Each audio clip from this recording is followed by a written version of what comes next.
Hi friends, அனைவருக்கும் வணக்கம். Welcome back to our channel. இன்றைக்கி நம்ம என்ன பார்க்க போகிறோம்னா, என்னோடய சிஸ்டரோட பையனுக்கு வந்து மொட்டை அடித்து காது குத்தணும். அந்த வீடியோ தான் நீங்கள் வந்து பார்க்க போகிறீங்க.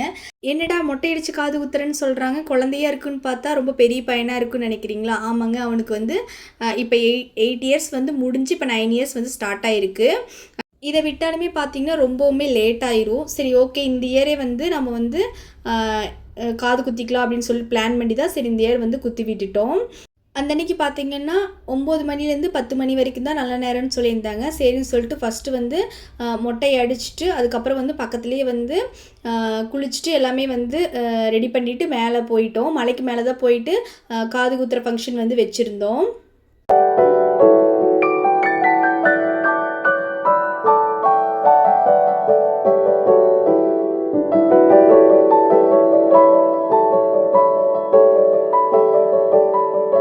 படிக்கட்டுலேருந்து ஏறி வந்தோம்னா நம்ம வந்து ஃபஸ்ட்டு வந்து முருகர் இருப்பார், அவரை பார்த்துட்டு மேலே போகலாம். இதே வந்து கார் இல்லைன்னா வண்டியிலெல்லாம் நம்ம வர மாதிரி இருந்துச்சுன்னா முருகரை வந்து இது பார்க்க முடியாது. நாங்களுமே அப்படியே சாமி கும்பிட்டுட்டு அப்படியே மேலே வந்துட்டோம். பார்த்தீங்கன்னா ரொம்ப நாள் ஆச்சு நான் படி ஏறி வந்தேன், அதனால் என்னாலே முடியல. அந்த அன்றைக்கி வந்து லைட்டாக மலர்த்தூரலுமே வந்து கொஞ்சம் இருந்துச்சு. அப்படியே நாங்களுமே கோயிலுக்குள்ளே வந்தோன்னே வந்து ஃபஸ்ட்டு பார்த்திங்கன்னா பிளேட் டெக்கரேஷன் தான் வந்து பண்ணிகிட்டு இருந்தோம். எங்களுக்கு தெரிஞ்சது எப்படியோ அந்த மாதிரி வந்து நாங்கள் வந்து அரேஞ்ச் பண்ணிட்டோம்.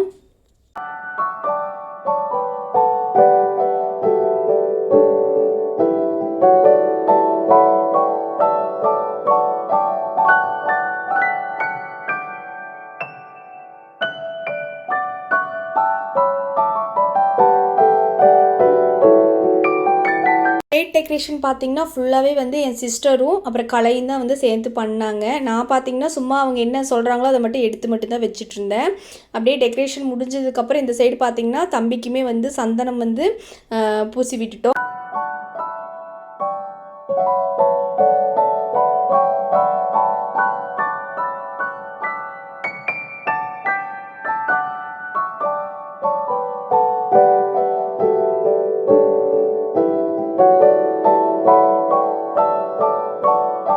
நாங்களுமே வந்து எங்களுக்கு தெரிஞ்ச மாதிரி பிளேட்டெல்லாம் வந்து அரேஞ்ச் பண்ணி எடுத்து வச்சுட்டோம். இன்னும் 10 பிளேட்டாட்டம் அரேஞ்ச் பண்ணி வச்சுட்டு அதுக்கப்புறம் வந்து தாய்மாமன் பிளேட்டோடு சேர்த்து 11 பிளேட் வந்து நாங்கள் வந்து ரெடி பண்ணி வச்சுருந்தோம். ஃபங்க்ஷன் வந்து நாங்கள் வந்து ரொம்ப நாள் பண்ணணும்னு நினச்சிட்டே இருந்தோம். இதுதான் கொஞ்சம் வருத்தமாக இருந்துச்சு, பண்ண முடியலையே அப்படின்ட்டு. இன்றைக்கி அந்த வருத்தமும் இல்லை, ரொம்ப வந்து ஹாப்பியாக இருந்தோம். எப்படியோ அவனுக்கு காது குத்திடணும்னு நினச்சிட்டு குத்தி முடிச்சிட்டோம். ஆனாலுமே இவ்வளோ வருஷம் ஆயிடுச்சு, குத்தும் போது அழுகுவானோன்னு நாங்கள் நினச்சோம். பட் எதுவுமே வந்து ஆகலை. அவன் துள்ளி கூட அவன் கண்ணிலேருந்து கண்ணீர் வரவே இல்லை. இதுவுமே பரவாயில்ல, குழந்தையில குத்தியிருந்தால் ஒரு வேளை அழுதுருப்பானோ என்னமோ தெரியல. இப்போ வந்து ஒரு துள்ளி கூட வந்து கண்ணில் கண்ணீர் வரல. எங்களுக்குமே ரொம்ப ஒரு ஹாப்பியாக இருந்துச்சு. அப்படியே பார்த்திங்கன்னா நல்ல நேரம் முடியறதுக்குள்ளே வந்து காது குத்தி முடிச்சிடலான்னு சொல்லிட்டு காது குத்துறதுக்கு வந்து ஸ்டார்ட் பண்ணிட்டோம்.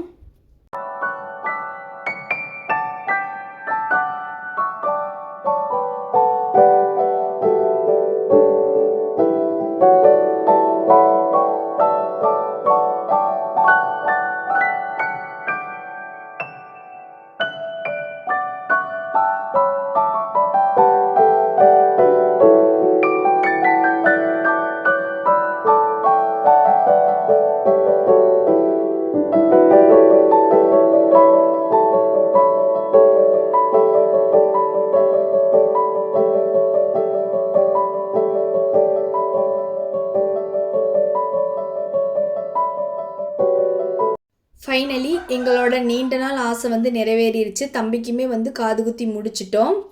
காது குத்தி முடிச்சதுக்கப்புறம் அப்படியே வந்து நான் வந்து ஒரு கிஃப்ட் வந்து கொடுத்துருந்தேன் தம்பிக்கு. என்னென்னு பார்த்தீங்கன்னா ரொம்ப யூஸ்ஃபுல்லான ஒரு கிஃப்ட்டு தான். அவனுக்கு இப்போ யூஸ்ஃபுல் இல்லைனாலும் அவனுக்கு வந்து ஃப்யூச்சரில் அது வந்து நல்லாவே யூஸ்ஃபுல்லாக இருக்கும். பார்த்திங்கன்னா நானும் எங்கள் வீட்டுக்காரும் சேர்ந்து தம்பிக்கு வந்து ஒரு கோல்டு ரிங் தான் வந்து ப்ரெசென்ட் பண்ணியிருந்தோம். இந்த ரிங் பார்த்திங்கன்னா 1/4 பவுன் கிட்ட வரும். ரொம்ப பெருசாக இருந்துச்சு. தம்பியோட விரல் வந்து குட்டியாக தான் இருக்கும். ஆனால் அதை விட இது வந்து பெருசாக தான் இருந்துச்சு. அவன் விரலுக்கு நம்ம வந்து ஏற்ற மாதிரி எடுத்தோம்னா ஒரு 2 இயர்ஸ்க்குள்ளே வரைக்கும் தான் போட முடியும். அதுக்கு மேலே வந்து போட முடியாது. ஏன்னா வந்து குழந்தைங்களாம் வளர்ந்துடுறாங்க, அதனால் போட முடியாது. இதே வந்து நம்ம வந்து இந்த மாதிரி பெருசாக எடுத்து கொடுத்துட்டோம் அப்படின்னு சொன்னோம்னா அவன் வந்து ஃப்யூச்சரில் கூட அது வந்து யூஸ் பண்ணிக்க முடியும். அந்த ஒரு பிளான் பண்ணி தான் நான் வந்து கொஞ்சம் 1/4 பவுனில் கொஞ்சம் பெருசாகவே வந்து எடுத்து கொடுத்துட்டேன்.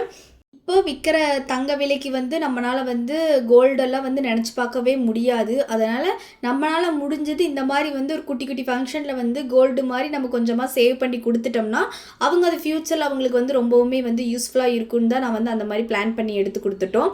இன்றைக்கி பார்த்திங்கன்னா கோயிலே வந்து நல்ல கூட்டம் தான்.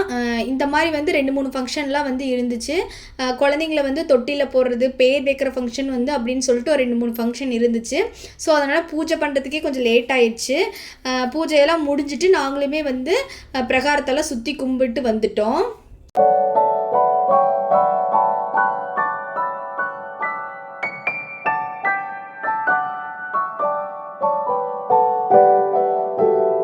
அன்னைக்கு டிஃபன் பார்த்திங்கன்னா அம்மா வந்து வீட்டிலேருந்து காய் சாப்பாடு மட்டும் ரெடி பண்ணி எடுத்துகிட்டு வந்துட்டாங்க. மித்ததெல்லாம் வந்து நாங்கள் வந்து பக்கத்தில் ஒரு ஹோட்டல் இருக்குது, அங்கே வாங்கிட்டோம். இட்லி, ஊத்தாப்பம், மெதுவடை இது 3 மட்டும்தான் நாங்கள் வந்து ஹோட்டலில் வந்து வாங்கிட்டோம்.